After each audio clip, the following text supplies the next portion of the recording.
আমাকে কখনো ধোকা দাওনি তো? না না, কখনো ধোকা দেয়নি। কিন্তু কিন্তু কি? মাত্র 3বার ধোকা দিয়েছি। কি করে ধোকা দিয়েছো 3বার একটু বলবা? দেখো, ধোকাগুলো কিন্তু তোমার জন্য আমি দিয়েছি। কেন করে? একদিন তুমি অনলাইনে অর্ডার করেছিলে না দাড়ি চাচা মেশিন? হ্যাঁ।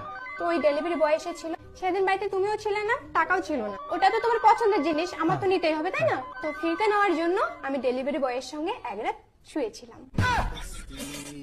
এই দ্বিতীয় ধোকা কি করে দিলা? দ্বিতীয় ধোকা, রাস্তায় তুমি একদিন মদ খেয়ে পড়েছিলে না, 5টা পুলিশ তোমাকে অ্যারেস্ট করতে এসেছিল। তোমাকে বাঁচার জন্য একটা পাট ক্ষেত ছিল পাশে, 5টা পুলিশকে সার্ভিস দিয়েছিলাম। দাঁড়াও, তারপরে 3 নম্বর ধোকা কোন দিন দিলা সেটা বলো আগে। তুমি তো লোকাল ট্রেনের টিকিট চাকরি করো। হ্যাঁ, সেটা তো সবাই জানে, তুমিও জানো, আবার নতুন করে বলো কেন? তুমি আরো একদিন সব প্যাসেঞ্জারের টিকিট হারাই ফেললা। হ্যাঁ, তোমাকে আরো ফোন করে জানালাম। ওই প্যাসেঞ্জার গুলো তোমার প্রতি খুব রাগ হয়ে গেছে। ওই সমস্ত প্যাসেঞ্জারের রাগ ভাঙার জন্য আমি সবাইকে সার্ভিস দিয়েছি।